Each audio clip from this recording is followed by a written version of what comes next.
ને શું પ્રશ્ન પૂછવાનો છે? તમારી ઓળખાણ નહીં આપતા, જાણવા લાયક હોય તો આપણે યુટ્યુબમાં મૂકતા હોઈએ છીએ. બોલો.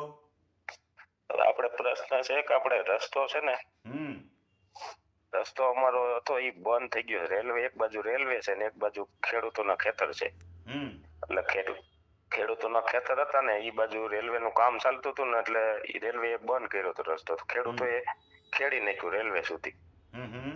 તો પછી અમે મામલતદાર ઓફિસે કેસ કર્યો તો એ મામલતદાર સાહેબનો હુકમ આવી ગયો છે કે રસ્તો અહીંયા ચાલુ રાખવાનો. પછી કલેક્ટર સાહેબમાં હુકમ કર્યો. એ રસ્તો ચાલુ રાખવાનો હુકમ થયો, ફરીવાર કલેક્ટરમાં શું કામ જવું પડ્યું અપીલમાં? ઈ લોકોએ અપીલ કરી હતી. ઓકે. પછી કલેક્ટર સાહેબ આવ્યા, એને હુકમ કર્યો કે આ રસ્તો બંધ ન થાય, આ ખુલ્લો રહે. બરોબર છે. તે છતાંય અત્યારે માથાભારે માણસો થઈને બંધ કરી દે છે રસ્તો. એટલે હવે કોર્ટમાં કેસ ચાલે છે. આપણે કોર્ટમાં કેસ ન કરે, પોલીસ ફરિયાદ કરી દેવાય સીધી. કોર્ટમાં કેસ શું કામ કરવો જોઈએ? બે હુકમનામા છે તમારી પાસે. તો તમારી જો આ કોર્ટ જ છે, મામલતદાર સાહેબ એ કોર્ટ છે, ડીસી કલેક્ટર એ કોર્ટ જ છે. તો ભાઈ સિવિલ કોર્ટમાં જવાની જરૂર શું પડી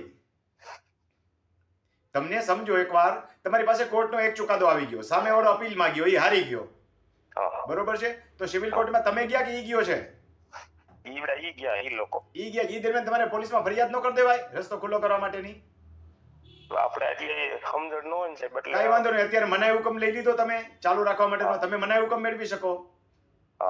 રસ્તો બંધ ન કરે, તમારા ઇઝમેન્ટ રાઇટ ને અધિકારને ભંગ ન કરે એટલા માટે. અને એને મનાઈ હુકમ લીધો હોય તો તમે વેકેટ કરાવો, રદ કરાવો, કારણ કે એને કશું નુકસાન નથી જતું, નુકસાન તમને જાય છે.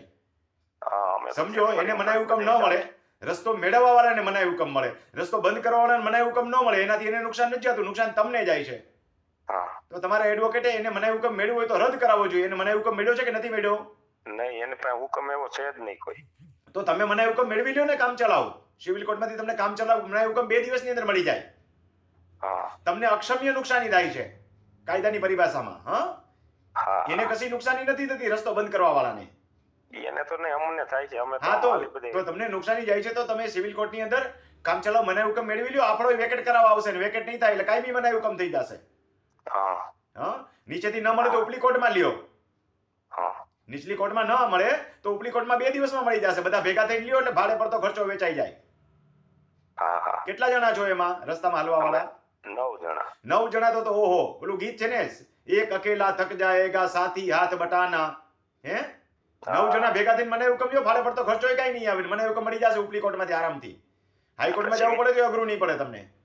સિવિલમાંથી જ મળી જાય ને આપણને. અમરેલી સિવિલમાંથી જ મળી જાય, ત્યાંથી સિનિયર સિવિલ કોર્ટમાંથી મળી જાય. કદાચ હાઈકોર્ટમાં જવું પડે 50,000 નો ખર્ચો થાય, ભાગે પડતો આવે. હું 6-7 હજાર આવ્યા ખાલી. અને એ મને હુકમ પછી હૃદય નો થાય, હાઈકોર્ટમાંથી મળી જાય એટલે. ભલે ભાઈ, આવજો. ખેડૂત મિત્રો જ્ઞાનના અભાવે જે છે હેરાન થતા હોય છે.